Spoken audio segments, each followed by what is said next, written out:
Hi, I'm Femi Oke and you're in The Stream. Today, Ireland will go to the polls on May the 25th to vote in a referendum on one of the most historically volatile issues for its electorate, abortion. An emotional campaign by both sides of the debate has grabbed attention inside and outside the country. And I'm Malika Bilal. We're live on YouTube looking for your comments and questions on this very divisive issue, so be sure to chat us there. And I'll be looking for your live tweets as our discussion begins at #AJStream. Before we start, though, here are some voices from our community sharing their thoughts. On Friday, the 25th of May, we are having a referendum on whether or not to remove the only protection unborn children have in our Constitution. I will be voting no to save the 8th Amendment. And the reason is, when I was 14 weeks pregnant, I suffered a miscarriage. And after my miscarriage, I held my child in my hand. She was the size of my hand, and she had her hand under her chin and was smiling at the point of her death. She was fully human, fully perfect, and we must vote to save the only protection they have in our Constitution. We don't like talking about abortion in Ireland, and so we did that classic thing of exerting total control over something we don't like talking about it, which has now failed, and it's all we talk about. Abortion is so central to the Irish psyche, so potent an issue, but all we have done is shame women in pain and make every woman feel like her life doesn't matter. Our lives matter. My life matters.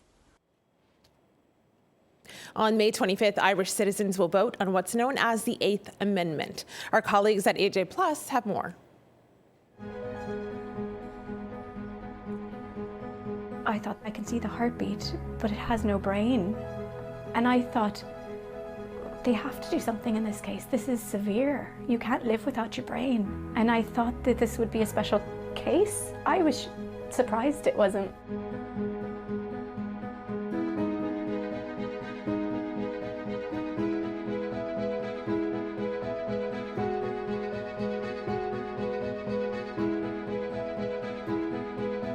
When it's you feel like a criminal. You feel like you're doing something wrong.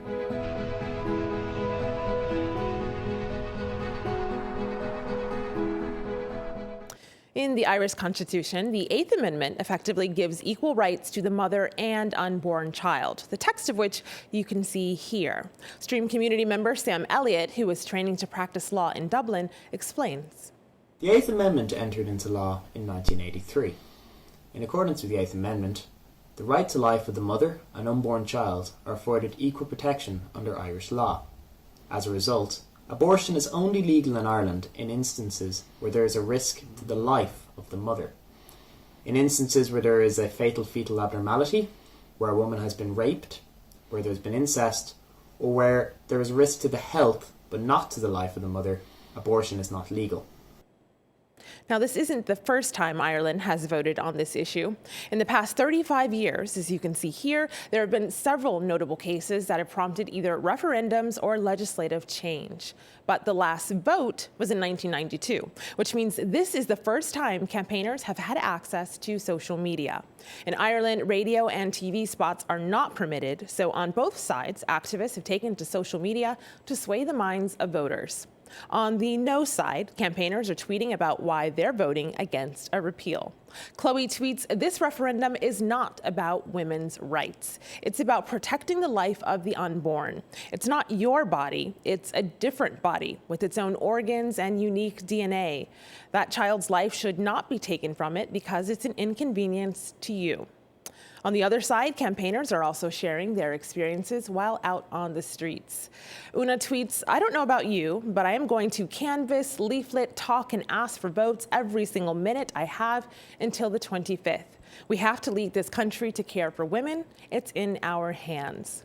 But the role of social media in the campaign hasn't been without controversy. In March, Transparent Referendum Initiative began to build a database to track how social media ads were targeting Irish voters. And in April, transparency and data expert Gavin Sheridan tweeted a thread about how Facebook ads and pages were registered outside of Ireland. Soon after, Facebook changed its settings, allowing users to see the location of where campaign pages were being managed. The result was a look at the scope of just how widespread international influence has been. In response to public outcry, Facebook announced it would not accept ads related to the campaign from outside of Ireland, while Google banned all referendum-related ads. Well, the Irish electorate is divided over the issue, and approximately 1 in 5 voters is still undecided. So what impact will these moves by Facebook and Google have on voters? Well, that's where we'll start today's conversation. Femi? Thank you, Malika. So, we're joined by Gavin Sheridan, whose tweets you just saw. He's a transparency campaigner and CEO of Viz Legal. That's an organisation that helps legal professionals search and track legal data. Dr. Andrew O'Regan is spokesperson for the Medical Alliance for the 8th. And Dr. Louise Kenny is Pro-Vice Chancellor at the University of Liverpool and also Professor at University College Cork. Good to see you, everybody. Welcome to the stream. Gavin, it is hard to think of a contemporary election or referendum without the impact of social media as a tool in order to persuade people.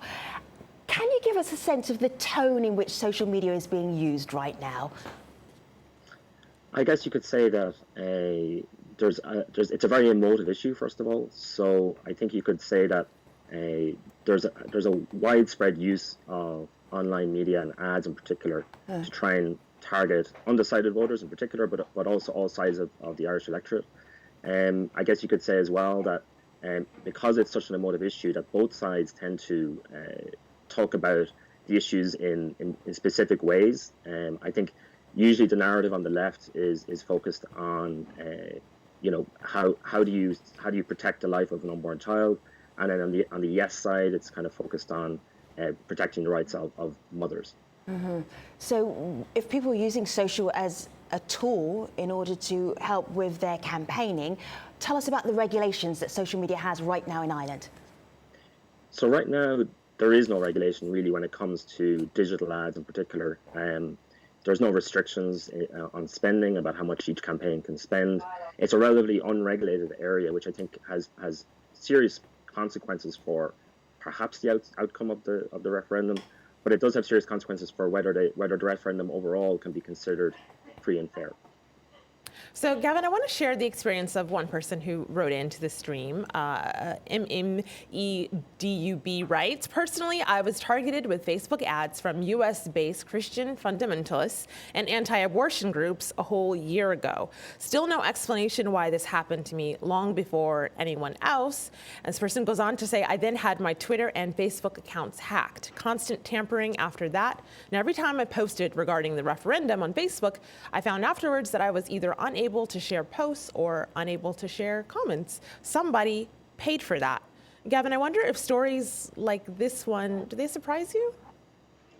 They don't surprise me particularly. I think part of the problem here is that because we're operating in an unregulated environment, it's kind of the only people who can really know or see what's happening right now is Facebook themselves or Google, up until they banned all ads. And they have the most visibility on what's happening. And when you mentioned the Transparency Referendum Initiative, that's kind of a crowdsourced effort just to get a picture of what's happening on social media when it comes to the referendum.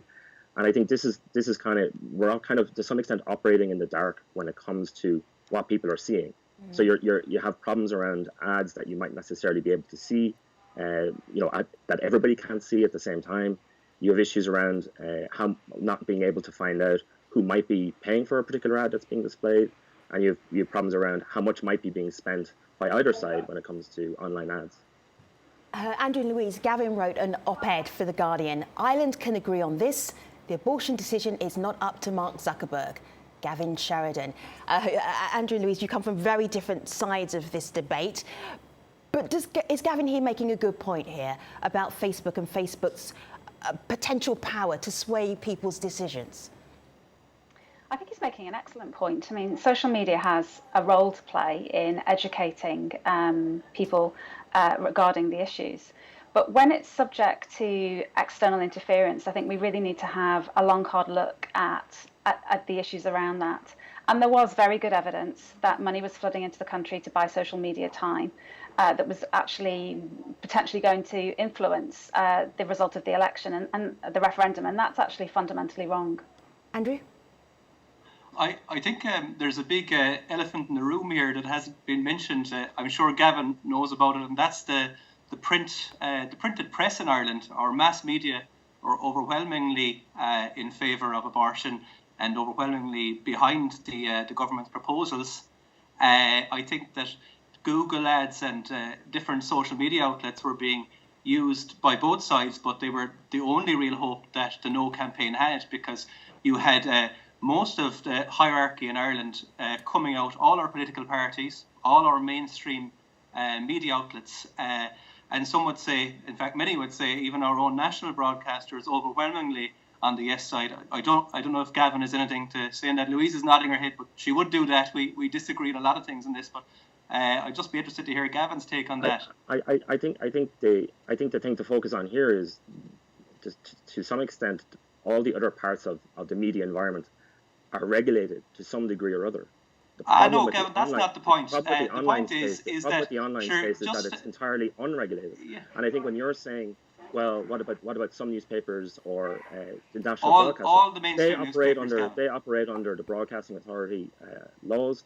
They operate under other laws around what can and can't be said when it comes to the referendum, around ads are not allowed on broadcast. And you can say that particular parts of the media might be further on the yes side than you might like, but also those environments, those media environments, are regulated. The problem that we see with the online ad space, and to some extent you could argue that the no side has disproportionately been affected by a decision made by Google. And the problem here is, why is this up to Google to make these decisions? I don't think that Google has a role in our referendum, and I don't think Mark Zuckerberg has a role in our referendum either. I think we've been left in a situation where our legislature has not passed laws that regulates how ads are displayed when it comes to Google and Facebook, which I would argue would disproportionately be a much bigger issue than a newspaper article or a piece of television or radio. Gavin, could I just also add go ahead. That I think it's not correct to say that the political parties have taken a stance on this. It is true to say that individual TDs or MPs have come out in favour or not of repeal, but there is no official stance. This is a free vote. So it's true that the Taoiseach and the Tánaiste and the Minister of Health have come out in favour of repeal, but that's not a party position. Every TD has a free vote on this, like every other citizen. Louise, Fine Gael, our Labour, are both playing active parts in this campaign. Micheál Martin has been on stage with many of your colleagues who are promoting a yes vote, the leader of the Fianna Fáil party.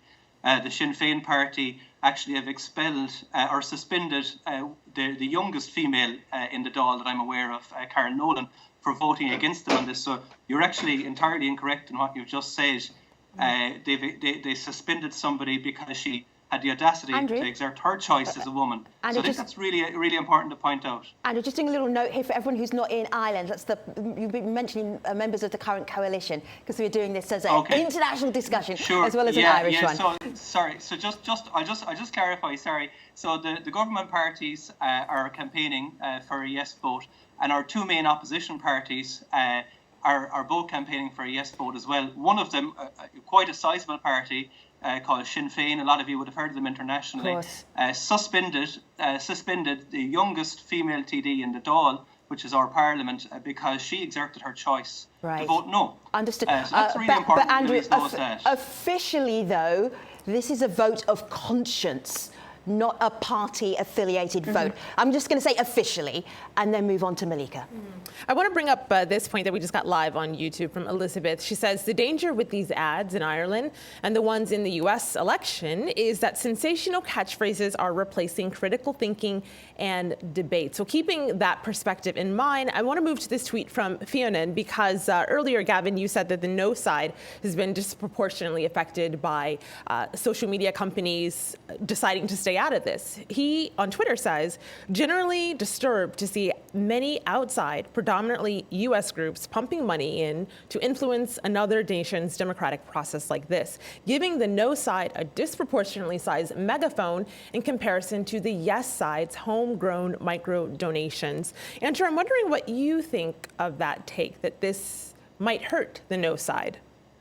Yeah, it will. I have to go back because I'm here in the thick of the debate, and I just want to say that the official party positions of both Fine Gael and the Labour Party are completely yes. So you're actually incorrect in saying that it's down to conscience and neutral. There is a Well, free I understand vote, that. Andrew. I understand what a free vote is, but I'm just saying to you, Yeah. Louise, if you've seen the party political posters outside all our houses and all our hospitals and all our clinics, they're funded by the parties, and they're all yes. So getting back to what you said, okay, Louise. Okay, Louise, we won't talk over each other. Louise and Andrew, I hear your different perspectives. I'm going to just pause you on that for a moment, because otherwise we could spend the rest of the show discussing this. I know other things I want to get to. I'm going to go to the top of your website, Medical Alliance for the 8th, Andrew. I'm going to play this because I want to find out what are the key issues that you're really fighting over right now between now and May the 25th. Have a listen. As a GP, I was shocked that our government proposed to have GPs lead an abortion service in Ireland. For the first time in history, doctors will be asked to intentionally end lives. We became doctors to heal, to care. Bringing an abortion changes everything. Let us as a country support women who find themselves in difficult situations when pregnant. As medical professionals, we ask you to join us in voting no.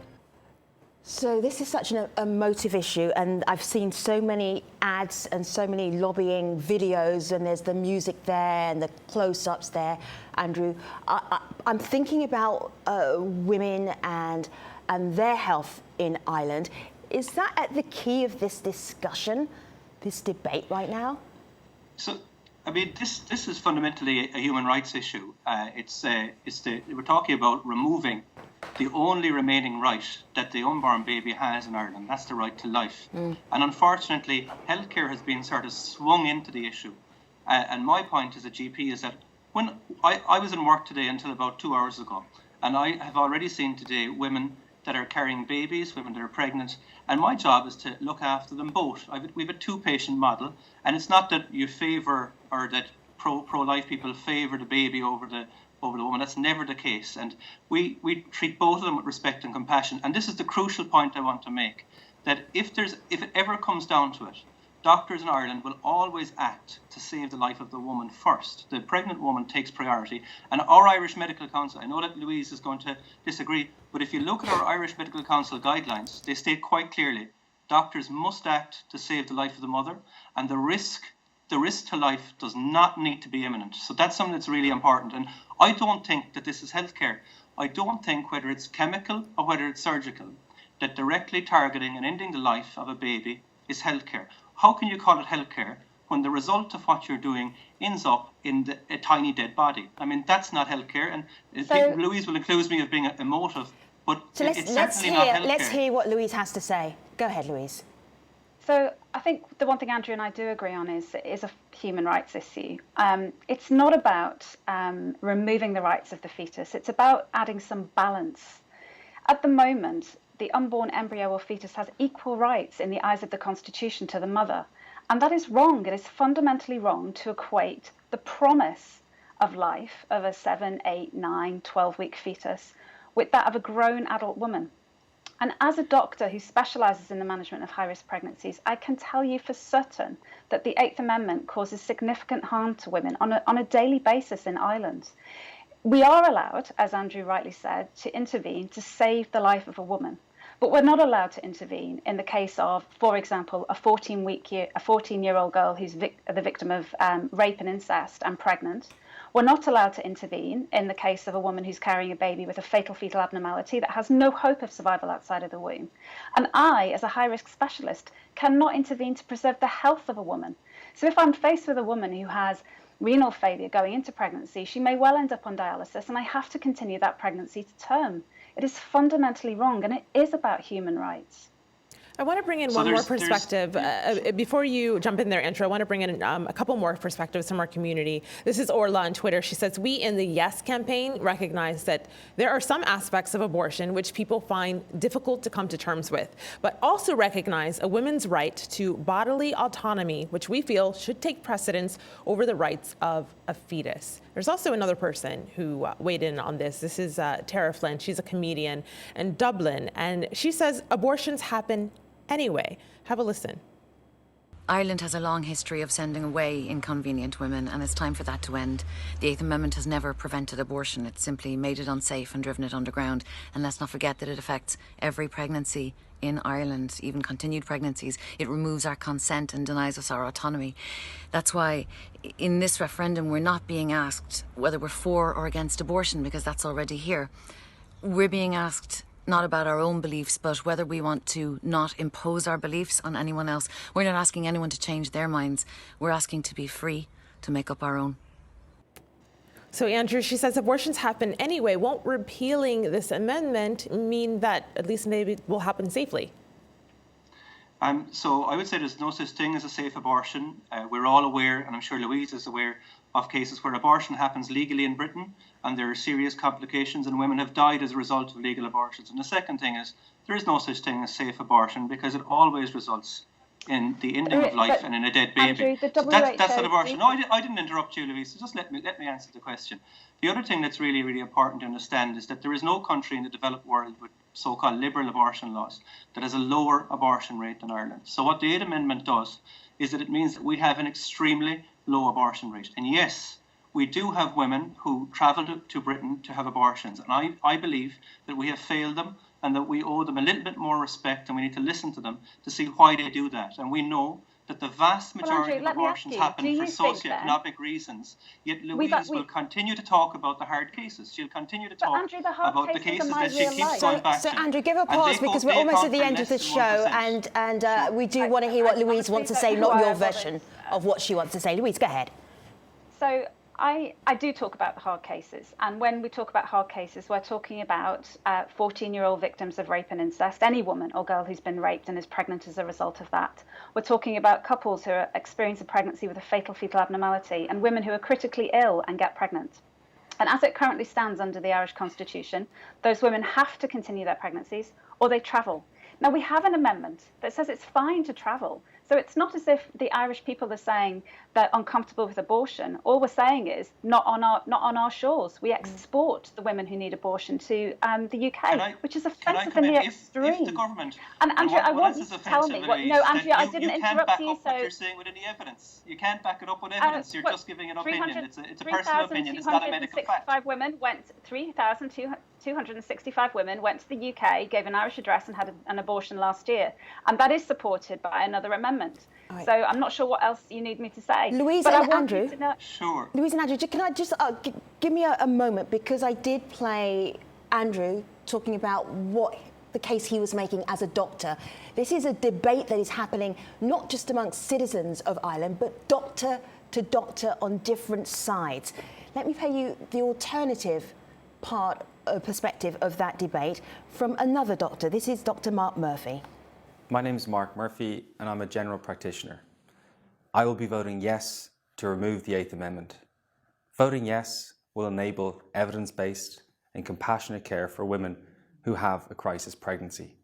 Voting yes will enable women who are victims of rape or incest and become pregnant to be cared for in Ireland.